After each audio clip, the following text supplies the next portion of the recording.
Марал радиосы менен Кыргыз билим берүү академиясынын биргелешкен долбоорунун алкагында Тарбияда танабиз жок программасын тыңдап жатасыздар. Бизди Facebook баракчабыздан жана 24 удандагы көрсөңүздөр болот. Бүгүн өзгөчө темада маек курабыз, жогорку окуу жайлардагы билим берүү. Студиябыздын коноктору менен тааныштырып өтөйүн. Билим берүү министринин өкүлү Алымбекова Суусар эжекебиз, ошондой эле Добаев Кыргызбай агайыбыз, Кыргыз билим берүү академиясынын профессору. Маданият жана маалымат туризм министрлигинен Аязбек Атамкулов жана Бердалы Токтосун уулу бир нече өлкөлөрдө окуп келген. Саламатсыздар, окуш келипсиздер. Эң эле алгачкы суроом агай, биздин Кыргызстанда жогорку окуу жайларда мындай кереги бар дагы, кереги жок дагы окуу жайлар көп да. Бир эле Кыргызстанда эмес, дүйнө жүзүндө азыр ушул кесиптик билим берүү тармагында чоң кризис. Ошон үчүн балким мен ойлойм да, бир 4-5 жыл мурун ушул чоң компаниялар, Сисико,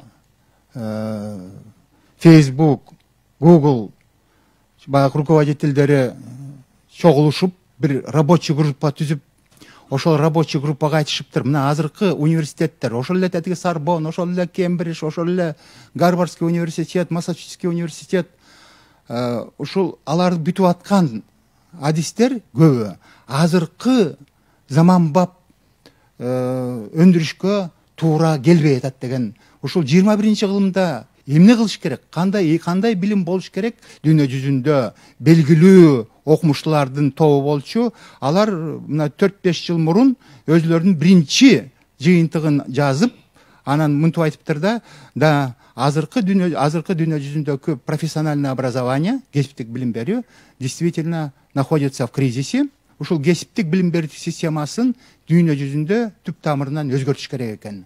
Азыркы окуп аткан окуу жайлар азыркы мезгилдин чагына эмес, өткөн мезгилдин чагына адистерди даярдап атат деп. Мен өткөн жолу да бир айтып кеттим эле го. Азыркы программа стандарттар они составлены для того мира, которого уже нет. Мектепте дагы, жогорку окуу жайларда дагы чет тилдерине бир жетиштүү эле деңгээлде саат бөлүнүп аткандай сезилет да. Бирок ошого карабастан орус тилинде дагы, англис тилинде дагы жакшы сүйлөй албай эле чыгабыз. Окуучулар дагы, студенттер дагы. Мисалы бүгүнкү күндө талап башкача болуп атпайбы? Банкта иштеген кызматкер жок дегенде 3 тилди билиш керек.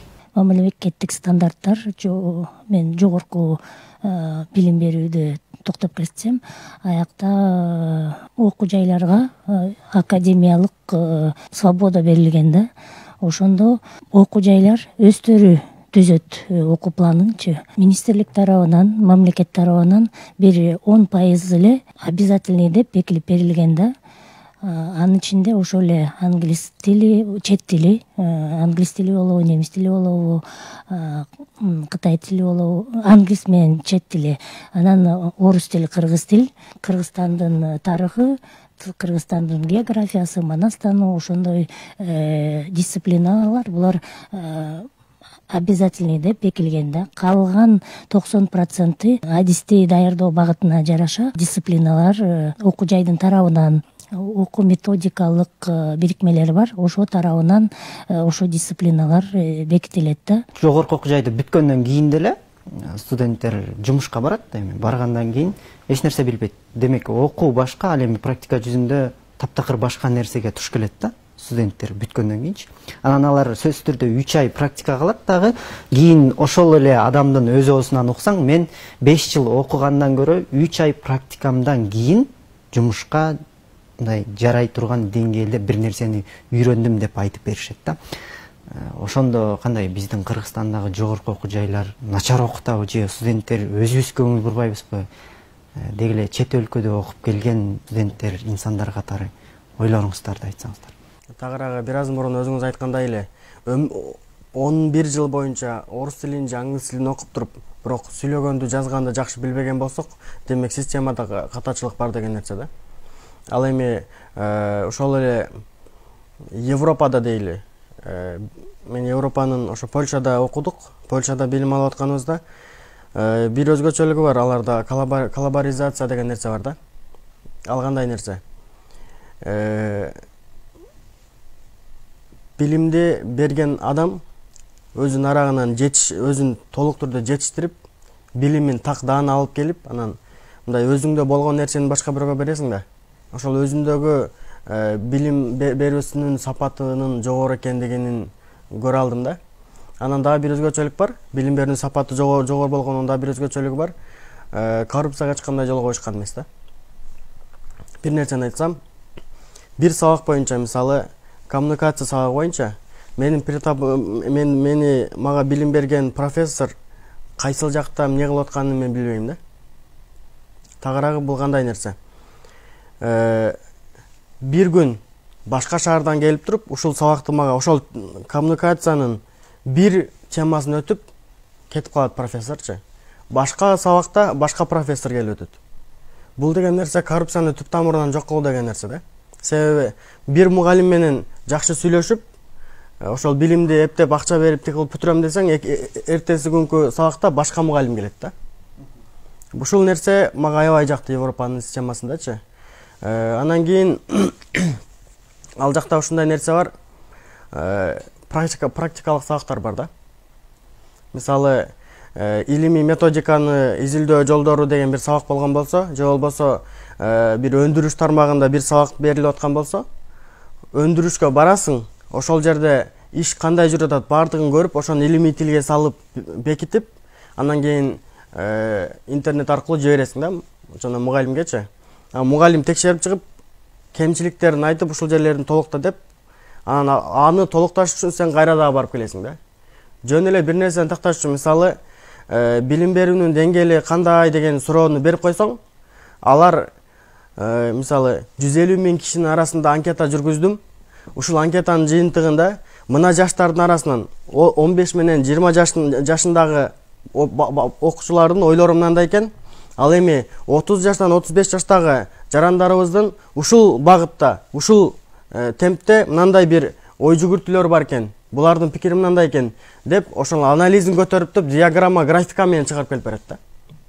Ошол жерден дагы биз көрсөк болот, жана практика жүзүндө дагы көргөзүп атат да, то что биз мындай билимди окуп эле калып кетпестен, аны барып изилдеп, баардыгын тактап, ийне жибине чейин көрүп, анкеталардан бери жүргүзүп туруп, анан жыйынтыгын алып келип берип атат да бизгечи. Дагы бир кошумчалай кетчү нерсе билим берүүдөчү. Мына кече жакында Илон Маск айтты. Эмне деп айтты? Жакынкы жылдарда дейт, компьютердик коддоо тилин билбегендер билимсиз адам катарында бааланып калат дейт да. Азыркы учурда бизде окуганды, жазганды билбеген адамдар, булар билимсиз адам катарында бааланган болсо, сабатсыз адам катарында бааланган болсо. Демек, жакынкы жылдарда бизде компьютердин тилин түшүнбөгөн адамдар сабатсыз адам катарында бааланат экен да. Ошого биз билим берүү сапатына көңүл бурушубуз керек деп ойлойм. Биз эгемендүүлүктү алгандан берки эле эң актуалдуу темалардын бирөөсү болуш керек деп ойлойм. Ушул күнгө чейин биз маянаттуу бир жемиш, эффективдүү бир жыйынтыкка келе элекпиз. Ушул күндө дагы талкууланып жаткан учур. 21-кылым бул негизи бир ааламдашуу доору деп айтылат дагы. Маалымат ушунчалык тездик менен жаңыланып, тез жаңы кесиптер пайда болуп, эски кесиптер тездик менен жоюлуп, ушунчалык бир бат, бир ылдам агымга түшүп баратабыз. Билим берүү тармагын биз комплекстүү карашыбыз керек. Бүгүнкү күндө Кыргызбай агайыбыз, эжекебиз билим берүү министрлигинен Бердалы баарыбыз баягы билим берүү системасындагы көйгөйлөрдү атап өтүп кеттик да. Негизи бул комплекстүү маселе, менин оюмча тарбия дагы бар, бул жерде финансы маселеси дагы бар. Эң негизги нерсе мына Бердалы дагы айтты, жогоруда Европанын мисалында.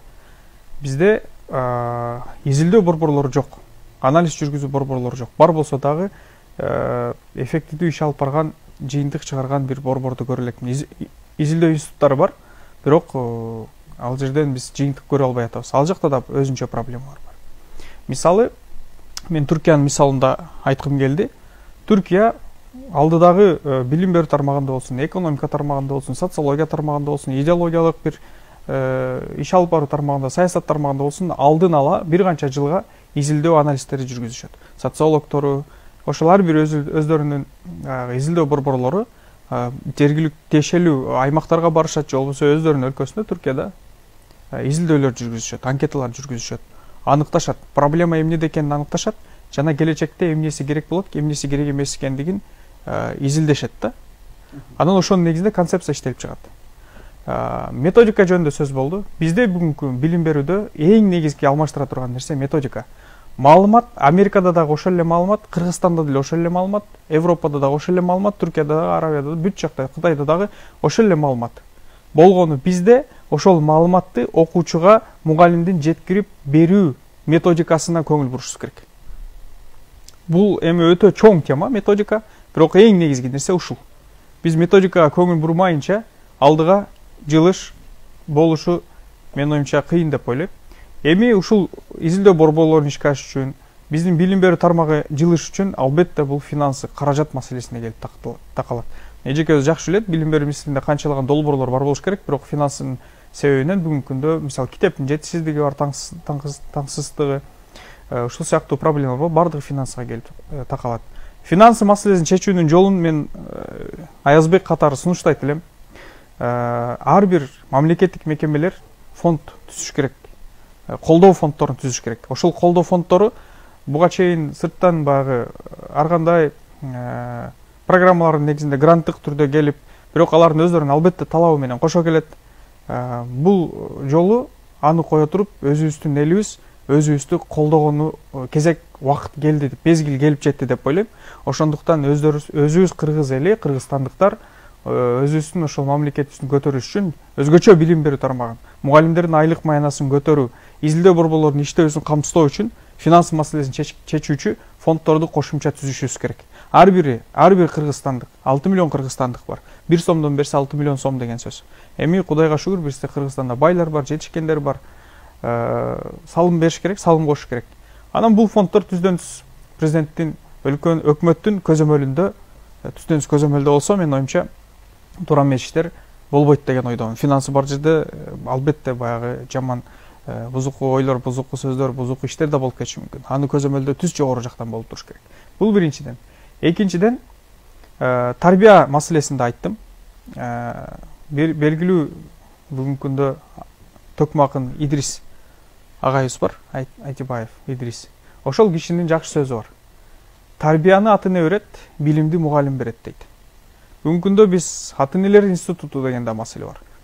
Гапыр Мадаминов деген ушул күндө Кыргыз Республикасынын агартуунун отличниги болуп 2017-жылы сыйлык алган. Мына ошол кишинин методикалары иштелип чыкты. Ата энелер мектеби, жаш мугалимдер мектеби деген сабактарды өтүлөт. Ата энелерин да кадимкидей окутат экен. Бүгүнкү күндө Кыргызстанды кыдырышып, башка мектептерге тажрыйба алмашуу семинарлар өтүп атат. Биз керек болсо балким билим берүү министрлиги ошол сыяктуу бизде кыргыздардын арасында дагы агайлар бар, агартуучулар бар. Ошол методикаларды колдонууну да эске алыш керек деп ойлойм. Тарбия маселесинде. Анткени тарбияны чындап эле ата эне берет экен. Мугалимди 1 саат угушу мүмкүн, 1 сааттан кийин көчөгө чыкканда бала башка маскасын тагып, башка жолдо баса бериши мүмкүн. Бирок ата эненин алдында бала эч качан маска тага албайт, кыйын. Ата эне менен баланын ортосунда өзгөчө байланыш бар. Муну баарыбыз адамзат жаралгандан бери ошондой. Ошон үчүн тарбия маселесине ата энелер өтө чоң көңүл буруш керек да. Эми мен негизи кыскача эле ушул менен аягына чыгарып коеюн деп ойлоп атам. Оюмду толук эле. Түркиянын мисалында бир-эки нерселерди айткым келген. Түркияда университеттер кандай иштейт? Университеттер кампус болуп, комплекстүү салынат. Жатаканасы, спорт комплекси, ийримдери, тамактанган жери, окуу жайлары, окуу усулканалары и китепканалары жана изилдөө борборлору менен кошо, технопарктар менен кошо салынат. Бул Манас, биздин Кыргызстандагы Кыргыз-Түрк Манас университетинин Чыңгыз Айтматов атындагы жал кампусун мисалында түшүнсөк болот. Түркиядагы бардык университеттер ушундай форматта. Эмне үчүн деп суроо бериши мүмкүн. Мисалы мен Манас университетин бүткөм. Биз окуп жүргөн кезде университеттен сырткары шаарды айланганы бир айда ашып кетсе бир жолу чыкчубуз жеке муктаждыктардан улам же кандай бир коомдук иш-чарадан улам. Башка учурда биз сабактан чыгабыз, китепканага киребиз, ийримге барабыз, ийримден практикалык сааттарга өтөбүз, изилдөө борборлоруна барабыз. Ушундай бир эртең мененден баштап кечке чейин студент илим алуу менен алган илимин практикада колдонуу менен алектенет да. Комплекс. Бизде Кыргызстандагы университеттер кандай? Муну баарыбыз жакшы билебиз. Университет өзү эле ашканасы бар, китепканасы бар, окутуучу усулканалар бар. Башка эч нерсе жок. Спорт залды кээ бир университеттер мектептердин эсер кезинде курулган мектептердин спорт залдарын арендага алып колдонгон жерлер бар. Мисалы, кээ бир учурлар катталат. Ошондуктан университетте биз студент биринчи курска киргенден баштап 4-чү курсту бүгүнкү бакалавр системасы бүткөнгө чейин ошол жерде жашоосу, ою бардыгы илимде болгон бир процесске киргидей шарт түзүп берген аракет болуш керек. Университеттерди биз келечекте ошондой түшүнүшүбүз керек. Эми алдыда келечекте пайда болуп жок боло турган кесиптер бул алдыда жогоруда айтылып өттү. Бул дагы актуалдуу тема. Ушул изилдөө борборлору, биздин методиканы иштеп чыгуу борборлору, Илимдер академиясы ушул нерсеге абдан көңүл буруш керек деген ойдомун. Кудайым буйруса, эгер финансы маселе чечилсе алдыда бизде жаш профессорлор көбөйсө, айлыктар көтөрүлсө, анан ата энелер дагы тарбия маселесин эске алса, методикалар алмашылса, билим берүү системасын көтөрсө болот. Анткени ошол Америкадагы маалымат, Кыргызстанда эле ошол ойдун маалымат өзгөрбөйт. Акыркы айта турган нерсем бул биз эч бир өлкөнү туурабашыбыз керек. Финляндиянын окуу методикасы, билим берүү методу Американыкына окшойт, Американыкы Европаныкына окшойт, Европаныкы Россияныкына окшойт, түрктөрдүкү дагы эч бирине окшойт. Ар биринин өзүнүн билим берүү методикасы бар. Бул эмненин себебинде келип чыкты? Ошол эле өздөрүнүн ар бир ушул өлкөлөрдүн илим изилдөө методикасын аныктоо борборлору бар. Ошолор иштейт. Алдыга 10 жылга, 5 жылга, 100 жылга керек болсо, концепцияларды, пландарды иштеп чыгышат. Биз ошо илим изилдөө борборлоруна түркчө араштырма меркезлери деп коет. Ошо изилдөө борборлоруна өтө чоң көңүл бурушубуз керек. Эң негизгиси финансылык жактан каржылаш керек дейт. Ооба, жакында эле министрлик тараптан ректорлорду чогултуп атайын жыйналыш өткөрдү. Ошондо бир нече сунуштар жана тапшырмалар дагы коюлган экен. Ошонун ичинде барбы финансылык каржылоо өзгөртүүлөр кирдиби же кирген жокпу? Билим берүү өнүгүүсүнүн стратегиясынын эң негизги багыттары боюнча талкуулоо жүргүзүлгөндө, ошонун негизинде жогорку окуу жайларга бир нече тапшырма берилгенде, анын бирин бири бул азыркы учурда министрлик өзүнө эме коюп атат да, бир окуу жайларды бир эки типке бөлсө депчи. Бирөөсү прикладдык, экинчиси изилдөөчү окуу жайлар. Аязбек мырза айтып кеткендей, билим берүүдөгү көйгөйлөрдү изучать эткен окуу жайлар болуш керек деп айтып атабыз азырчы. Мамлекеттик окуу жайда бир долбоор, илимий долбоорлор ачылат. Ошо илимий долбоорлор азыр приоритеттүү бир маселелерди изилдесө деген талап коюлуп атат да. Бир эле жөн эле окуу жай өзүн билгенин кылбай, именно ушул билим берүү багытында кайсы бир көйгөйлөрдү изилдеп, анан бир эмесин берсе, чечиминчи, ошондой бир эме коюп атабыз. Анан кийин Биздин институттар бүгүнкү күндө баягы ишкерликке айланып калган. Эл аралык уюмдар келип заказ берет, акча бөлүп берет, ошонун заказын аткарышат.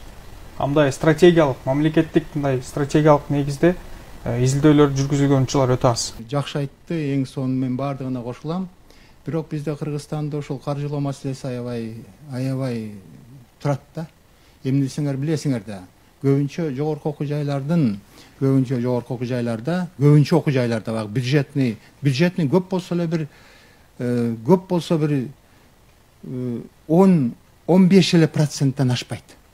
Башка жалаң эле контракт системада бизде университеттер өзлөрүнүн баягы жашоо кыймыл аракетин ишкылып ошол көбүнчө кыймыл аракеттер ошол контракт акчадан түшкөн акчалар менен аткарышат.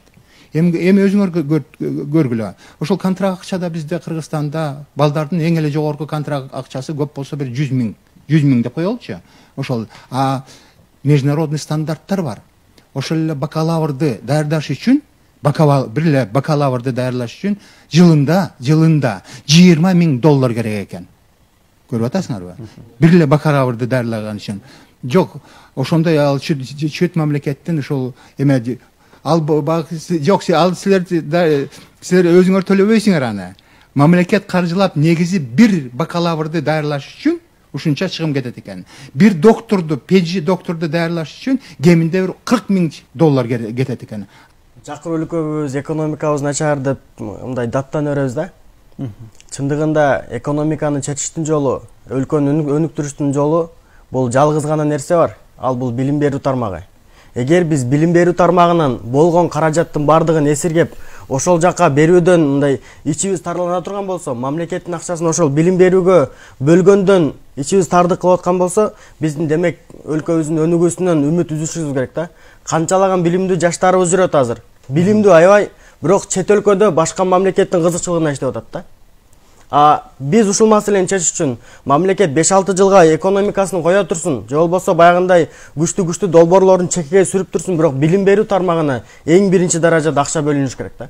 Билим берүү тармагы көтөрүлмөйүн сайын мамлекеттик мындай чоң бир өнүгүү секирик деген нерседен мындай үмүт үзүп коюу керек. Сиз ошол Финляндиянын билим берүү системасы мамлекет тараптан каржылайт туурабы? Ошон үчүн Кыргызстанга тууралап жазып чыктыңыз атайын. Биз ал Финляндиянын системасын биз Кыргызстанга тууралап мен айтпадым өткөн жолу. Ал улуктуу биздин кыргыз элине туура мектептин стандартын түзүп атканда ошол көбүнчө мугалимдер ушундай талап коюптур да. Эмне үчүн биз Финляндия системасын алып мектеп тарабына киргизбейбиз деп. Ошондой талап кылып биз сурамжылоо жүргөндө мугалимдер. Анан мен айттым, чтобы Финляндиянын системасын киргизиш үчүн биз Финляндия болушубуз керек. Ошондой өнүгүшүбүз керек. Ошондой каржылоо болуш керек. Мен өткөн жолу бир айтпадым беле? Бир балага Финляндияда бир баланы жылында кеминде бир $6.000 бир балага кетет экен жылында. Биздин бир балага канча сом? Эми ошол эле студенттерди алып көргүлө. Контрактный төлөө канча сомдон? Эң эле өтүп кетсе бир 50 орто эсептен карасак 50 же 60 миңдин тегерегинде орто эсеп. Ал эмнени билгизет? Демек аны менен эмне кылса болот? Аны менен кандай бир илимий долбоорлорду аткарып, же болбосо бир кандай бир борборлорду түзүп, кандай бир сурамжылоо, бир кандай изилдөө жүргүзүү менен мүмкүн эмес. Ал акча менен. Ал акча ошон үчүн айтып атпаймынбы? Өнүккөн мамлекеттерде жана туура айтып кеттиңер, мына кимде Сусар туура айтып кетти, өнүккөн мамлекеттерде анан биз да ошогон кирелик деп атабыз, жогорку окуу жайларды исследовательский университети деген бар. Исследовательский университеттерде лабораториялар бар. Ал исследовательский университетте мамлекет заказ кылат, же болбосо бир жеке ишкер заказ берет ошол университетке. Мына ушуну изилдеп бергилечи деп анын акчасын берет. Вот ошол акчасына исследованияны жүргүзүп туруп анан кандай бир жыйынтыкка келет. А биз полностью толук кандуу мамлекет кесиптик билим берүү болобу, жогорку орто билим берүү болобу мамлекет эч качан каржылай албайт. Мына ким туура айтып кетти, эмнесеңер бул үчүн коом киришпесе кесиптик билим берүүнү көтөрүш кыйын. Мына өзүңөр эле көрүп көргүлө, мына ошол эле профессор, кыргыз билим берүү Кыргызстандагы вуздагы профессор. Мына менин маянам керек болсо, тетиги депутаттын водителинин акчасынан кем. Анан кандай бизди илимди же болсо эмени кандай сураса болот айткылачы.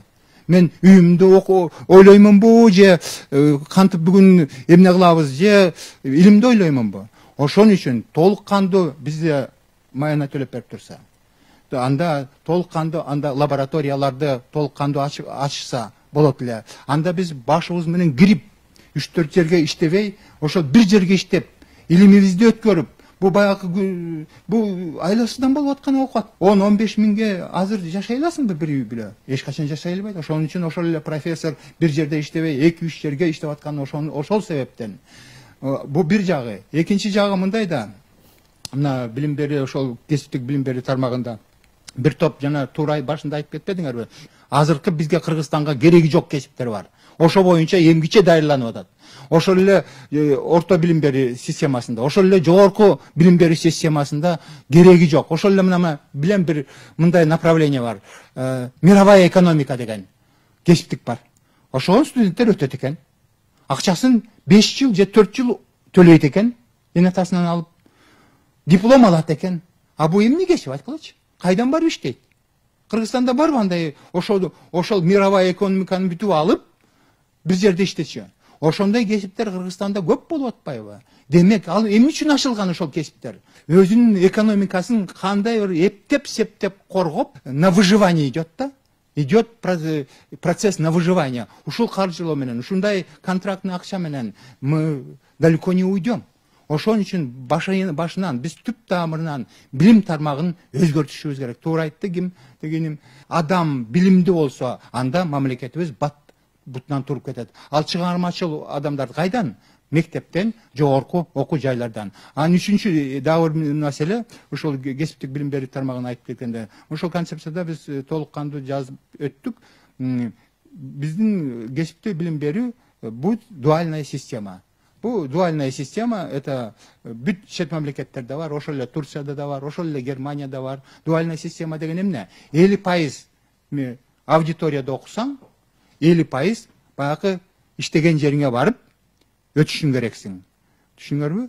То есть баягы келерки ошол эле прокурор болом десең, ошол баягы следователь болуп прокуратурада же тиякта обязательно ошакта сен 50% иштеп аралашып кесип менен чың калмайынча сен эч качан жакшы кесиптүү боло албайсың. Кыргызстанда ошол кереги жок же болбосо кереги тийбей эле турган кесиптерди окутуп атат дегенге сиздердин деле оюңуздар ушундайбы? Негизи буга толук кошулуу дагы же кошулбай коюу да мүмкүн эмес.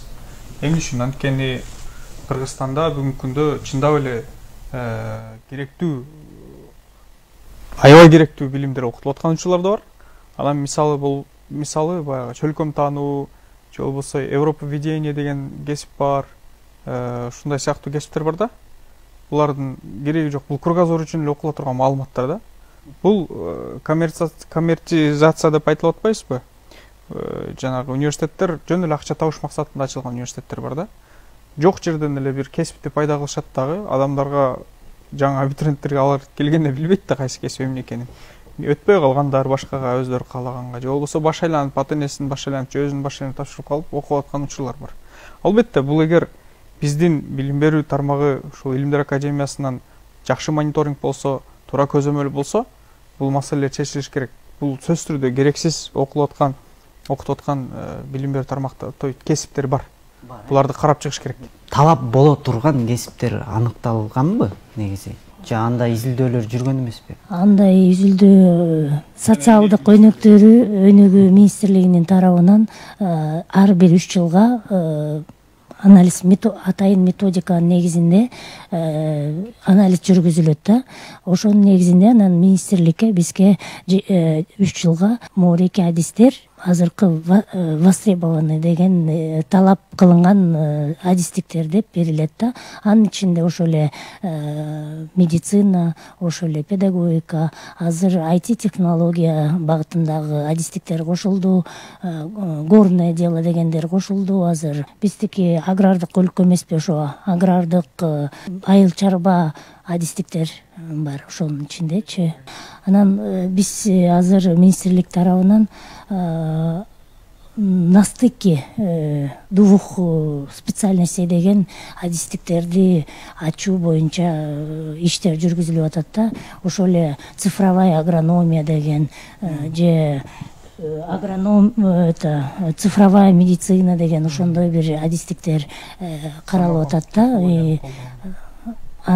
Азыр деген биякта мырзалар айтып кеткендей, компьютер билбесең сапатсыз, билимсизге туура келип атпайбы. Ошон үчүн ар бир эле багытта, ошол эле медицина болобу, ошол эле айыл чарба болобу, анды компьютерди ошонун негиздерин билбесең, архитектурада деле аябай азыр программалар, ал программалар билбейсиз, архитекторда боло албайт, дизайнер деле ошондой. Ошон үчүн азыр ошо эки адисти байланыштырган адистерди ачуу боюнча бир иш аракеттер болуп жатат да. Мисалы 2017 жылы Японияда келечектеги 50 жылда актуалдуу болгон кесиптердин 13 кесипти эсептеп чыгышты да. Алардын ошо алдыңкылар медицина тармагы, архитектуралык тармактар, инфраструктура, өндүрүш тармактары, анан кийин IT технология. Анан кызыктуу дагы бир нерсесин окуп калдым, бул жанагы иттердин жүнүн кыркат го. Ушул кесип актуалдуу кесип болот экен да. Бирок менин жана сиздерге айта кетчү нерсем, кесипке татыктуу бир билим бере албай атабыз деп атпайбызбы? Мындай ичти күйүндүрүүчү да бир окуя болду кечегинде. Кыргызстанда биздин ГЭСте суу сактагычтарда кайсыл убактарда ГЭСке кандай суу кошулат? Туздуубу, шордуубу, башка кандай суу кошулат? Кайсыл убакта ошол суда жүргөн балыктар кайсыл убакта өлбөйт, кайсыл убакта кандай суу ичсе өлбөйт, ушундай нерселердин бардыгын биздин адистерибиз билиш керек эле да. Бирок Кыргызстандын ичиндеги сууларда кайсыл убакытта кандай балыктар өлбөйт, кандай балыктар өлөт, кандай балыктарды кайсыл убакытта каяка кууп туруш керек деген нерселерди биздин кошуна өлкөдө өзбектер билип атат да. Биздин адистер ошондой болобу деп сураганда мен мындай ичимен күйүнүп кетип атам да. Бул силердин тармагыңарда 15 жылдан бери иштеп жүрөт экен, ушул тармакта адис экенсиз. Анан ушуну билбейсизби депчи, кошуна өлкөнүн адамы билип атат буну депчи. Андыктан ушул кесиптик тармак аябай маани берсек жакшы болмок. 15-жылы мисалы эжинисти салып иштеген кесип бар эле Кыргызстанда. Бирок ал кесип азыр Кыргызстандын аймактарында калды. Бирок шаарда карасаңыз ал кесип жок да. Терминалдардан салынат. Бул Илимдер академиясы, Билим берүү министрлиги бир канча жылдан бери дүйнө жүзүндө деле ошондой практика бар. Түркияда деле ошол практика бар. Кесиптик лицейлер өзүнчө, профессионалдык жана жогорку билим берүү тармагындагы окуу-жайлар өзүнчө да. Бул экөөсү тең муктаждык да. Мисалы жөнөкөй кесиптин ээси профессор боло албайт. Болуш үчүн сөзсүз түрдө жогорку окуу-жайга тапшырыш керек. Ал жактын методикасы такыр башка. Андан магистратура кете берет, билесиздер, эми тартиби бар. Албетте бул өзүнчө керек. Ар кимдин жашоосунда өзүнүн тандаган багыты, кесиби болот. Ошого жараша иш алып барат. Бизге ошол жогорку окуу-жайлардагы мисалы экономика тармагы болсун, юридика тармагы болсун, медицина тармагы болсун, бул окуу-жайлардан кереги жок экен, кесиптик көбүрөөк пайда алып келет экен деп жабып койсок, эртең ошо кесиптик окуу-жайларды камсыздай турган мугалимдер чыкпайт. Кесиптик окуу-жайлардагы методиканы аныктай турган илимий изилдөө борборлору жок болуп калат. Сөзсүз түрдө бул комплекстүү нерсе, бири-бирин толуктап туручу нерсе. Кесиптикти жоюп салып туруп, жалаң билим, жогорку билим берүүдө көңүл буруп коюш керек деген экөө такыр туура эмес. Ар кимдин интеллектуалдык деңгээлин эске алыш керек, социалдык абалын эске алыш керек, анын бай эмоционалдык абалдары, кыскасы бүгүнкү күндө бир канча адамдын өзгөчөлүгү бар. Ошону эске алганда кесиптик лицейлер дагы биздин жогорку билим берүү тармактардагы өзүнүн орду бар. Жогорку билим берүү тармагындагы керексиз предметтерди ошол эле учурда факультеттерди жоюш керек. Кесиптиктерди дагы менин оюмча жоюла тургандар аз болуш керек. Тескерисинче толуктоолор болуш керек деген. Жоюуга мүмкүнбү анан? Жоюуга азыркы шарт менен мүмкүн эмес го деп ойлойм. Бирок бара-бара биз мына рыночный экономика, рынок бара-бара ушол рынок баардыгын тууралап коет го деп мен ушундай бир терең оюм бар. Демек абитуриенттер тапшырбай калса эле өздөрү жабылат. Өздөрү жабылат. Мына ошол көрбөйсүңөр, жылдан жылга жогорку окуу жайга өтөм деген студенттердин саны азайып атат. Азайып атат. Бирок ошол эле учурда алардын маалыматы аз да, ошолорго маалымат жеткирүү деги эле кимдин иши? 10-11 классты таза профилдик кылдык. Мына ошо концепцияда Кудай буйрса мына сентябрда кирет деп мен сиретте таза профильный болот. Ошол жерде 9 класс предпрофильная подготовка болсо, 10-11 профильная. То есть если химик болом десең, химикке басым кылып көбүнчө ошол химик тарабындагы сабактарды окуп, андан кийин химический факультетке өтөбү же башка жака барабы, ошол кесипке байланыштуу, ошол предметке байланыштуу кесипке барат. Же болбосо экономика болобу, тиги болобу, ошону көрүңөр, баардыгы ошол дагы кайта эле ошол мектептен башталып атат. Мектептен туура багыт берсек, сен келечекте ушул болосуң, же болбосо келечекте тиги болосуң деп биз айта албайбыз. Баланын өзүнүн шыгы болуш керек. Шыгы барбы ошол эле юрист болуш үчүн? Шыгы барбы ошол эле инженер болуш үчүн? Же болбосо менин шыгым жөнүндө көрүп турбайсыңар, көбүнчө азыр ырчылар көбүнчө базовый билими музыкальный тетиги консерваторияны бүткөн эмес, политехти бүттү, же болбосо мед академияны бүткөн көбүнчө ырчылар жүрөт. Демек алардын шыгы ошол ырчыда экен да. ошол жөн эле алар адашып барып эне атасына айтып, ай сен ушул медакадемикке окугун, доктор керек деп ошол тилине кирип окуп алып, анын аягында турмушта кереги жок болуп калып атпайбы, карабайсыңбы? Демек, ошол мектептен биз туура багыт берсек, башка өлкөлөрдө ошондой изилдөөлөр жүргүзүп, ошондой багыт берилет да. А бизде андай багыт берилбей атпайбы? Кесипти туура тандоо боюнча маселе болуп атпайбы? Бул түшүндүрүү иштерин түздөн түз көз кыранды. Бүгүнкү күндө биздин университеттер коммерциялык университеттер болуп эсептелет. Ар бир университет өзүнүн кызыкчылыгына жараша, өзүнүн программасын, өзүнүн билим берүү тармагын, факультеттерин, мисалы Манас университети жыл сайын Кыргызстанды кыдырып ар бир мектепке өзүнүн факультеттерин, сайтын, билим берүү структураларын, жалпы кампус жөнүндө маалымат берип, кандай факультеттер бар экен, кайсыл кесипти окуса келечекте эмне болуп чыгат экенин толук түшүндүрүп берет да. И бул ишти, бул процессти бардык университет ошол коммерциялык багытта иштешип атат анын үстүнө. Ошондуктан ар бир университет мектептерге барып, бул маалыматты жеткириш керек. Буну бир тармакка жүктөп койсок, барып түшүндүрүүнү. Бул кандай десем, бул ашыкча чыгым, бул бюджетке ашыкча, мамлекетке жүктөй турмузок, ашыкча чыгым болуп эсептелет. Бул биринчиден. Экинчиден, Гапур Мадаминов жөнүндө айттым жогоруда. Бул киши Баткенде Арка деген айылда эксперименталдык гимназиянын директору болуп эмгектенет, иштетет. Анан ал кишинин сабагы бар. Ошол эксперименталдык болгондуктан ал өзүнүн мектебинде инсан таануу деген сабак бар. Өзүн өзү өнүктүрүү деген предмет бар.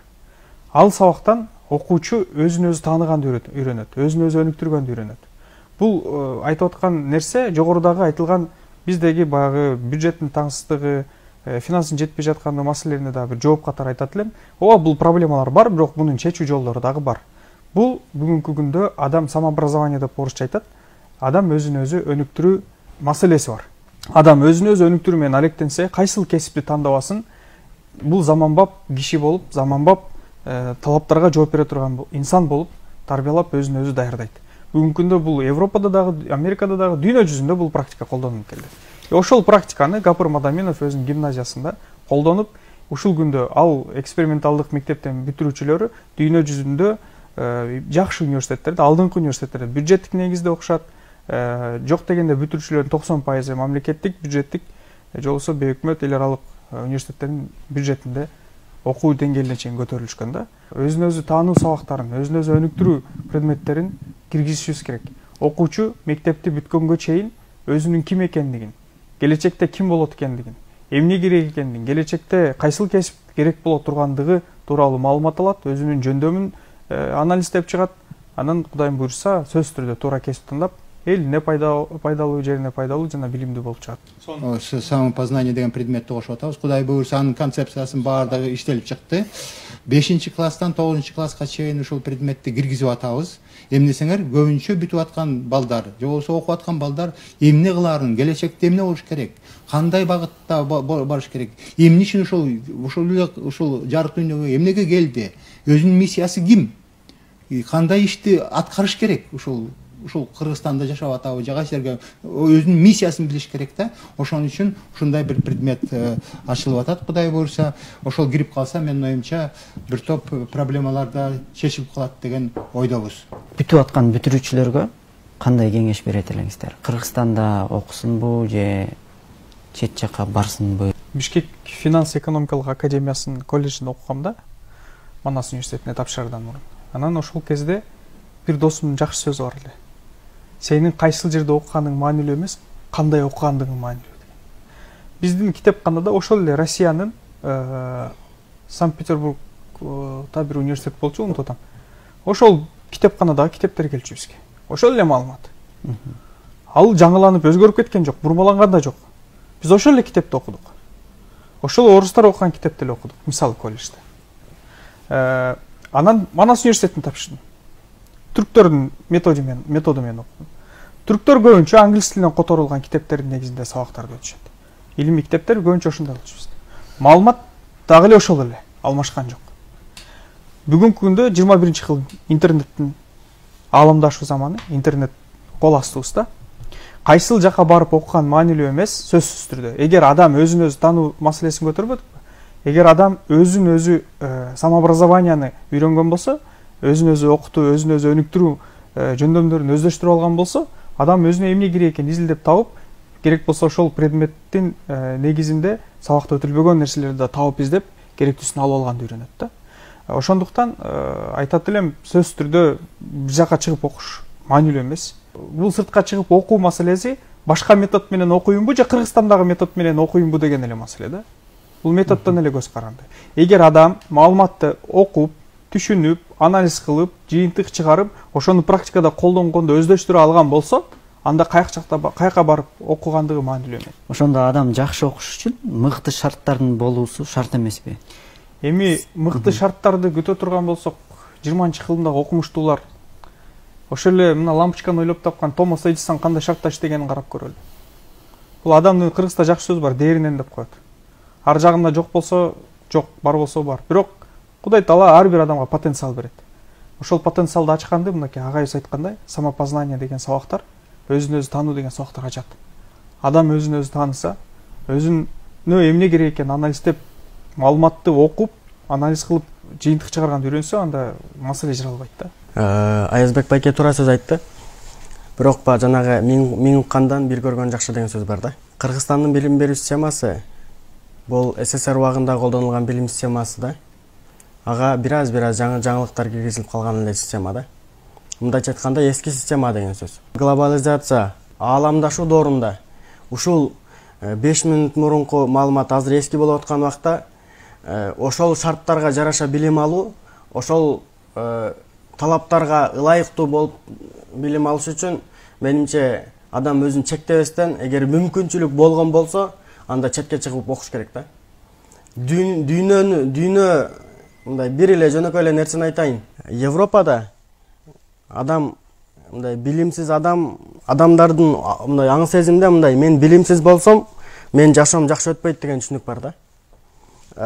Бир эле нерсени айтсам, Америкада Марска учуп атат, Марска учуу процесси болуп атат. А биз бул жакта эми зерикпей билим алып, китеп окушубуз керек деген нерселерди көтөрүп атабыз да. Же болбосо мектепке барганда эмнеге ушундай кичинекей маселелерди козгоп атабыз да. Ал жакта адамдар бул жер жүзүн эмес, жер аламды эмес, Марска учуп атышат да.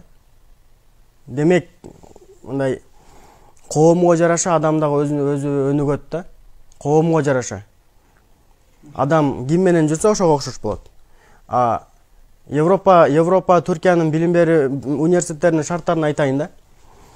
Мен бир сабактан илим изилдөө боюнча экономика жаатын окудум. Экономика жаатында илим изилдеш үчүн Түркиянын мамлекеттик газетасынын 1957 жылдагы 21 февралында 17 бетте экономика барагында эмне деп жазылганын табышым керек болуп, университеттин китепканасына барып, ошону таап алам да. Компьютерди ачам, отурам, ошол жакта мындай изилденип, мындай чыккан экен. Демек шарттар, мүмкүнчүлүктөр аябай жогору. Эл аралык exchange программалар бар.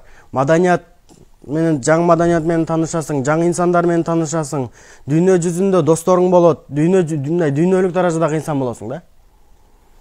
Ошол эле Малайзияда окуп келдим, Польшада окуп келдим, Түркияда окуп келдим. Булардын ар биринин өзүнүн өзгөчөлүгү болгон. Ар биринин өзүнүн коомдук, маданияттык мындай жашоо деңгээли башка болгон. Алардын алчу сабактарыбыз көп болгон. Мен өзүмдүн эле бир жашооман айтсам, мен бир тууган байкем мындай бизнес жаатында иштеп, аябай бир ийгиликтүү адам болду да Кыргызстандын ичиндечи. Анан кийин бирок жанагы дүйнөдө анын бизнес даражасы, жана тапкан кирешеси дүйнөгө чыгып чоң өлкөлөргө салыштырганда, чоң бизнесмендерге салыштырганда эч нерсе болбой каларын ал байкем түшүнгөн эмес да. Ошонун айынан багы бир аз мындай кандай десем, байлыкка көбөп кетүү деген нерселер да болду да бул жашоодочу. Демек биз канчалык чоң дүйнөнү көрсөк, канчалык чоң нерселер бар экенин, дагы алдыга карап өнүгүшүбүз керек экенин түшүнүш үчүн биз четке чыгып, жаңы нерселерди көрүп, дагы жаңылыктарга ачык болушубуз керек. Кыргызстандын деңгээли менен чектелип калбашыбыз керек. Биз мына акыркы 10-15 жылдын ичинде эле өзгөртүп эле келатпайбызбы? тигини өзгөртүп, буну өзгөртүп, жаңы стандарт кабыл алып, кайта жаңы программаларды кабыл алып, же болбосо тиги предметти киргизип, жаңы адистиктерди ачып, тиги кылып эле ушунун баардыгы өзгөрүлдү да. Бирок мен жана башында айтып кетпедимби? Билим тармагын, ошол эле кесиптик билим тармагын түп тамырынан өзгөртүш керек. Түп тамырынан өзгөртүү деген бул жөн эле баягы эле кичинекей эле подкрасить этип, же болбосо кичинекей эле ремонттоп коюш эмес. Түп тамырынан философиясын, культурасын баардыгын өзгөртмөйүнчө биздин билим тармагыбыз өзгөрбөйт. Азыр билим берүү тармагында көптөгөн иштер жасалып атат да. Бирок аны бир эле күндө көрө албайбыз анычы. Аны деген биз азыркы программаны Агай айткандай жаңы программаны киргизсек, анын үзүрүн 11-12 жылдан кийин эле көрөбүз. Ошо биринчи бала чыккандан кийин эле көрөбүз. Бул минутный итогторун көрө албайбыз да. Ошон үчүн бизде билим берүү тармагын критикалаган кишилер көп да. Жаңы формациядагы жаңы адистер ачылуу боюнча иштер алып барылып атат. Дуалдык системаны киргизүү боюнча ошонун концепциясы иштелип чыгылып атат. Азыр киргизүү үчүн бир топ ченемдерге, мыйзамдарга өзгөртүү, толуктоо киргизиш керек. Бир өзгөртүү киргизүү үчүн бир топ иштерди өткөрүш керек экен да. Дуалдык эле системаны азыр жогоруда мырзалар айтып кетпедиби? Чет өлкөдө ошо дуалдык система аябай өнүккөн, практика өнүккөн депчи. Дуалдык система ошо эле айкалышуу, практика менен теориялык окутуунун айкалышуусу да.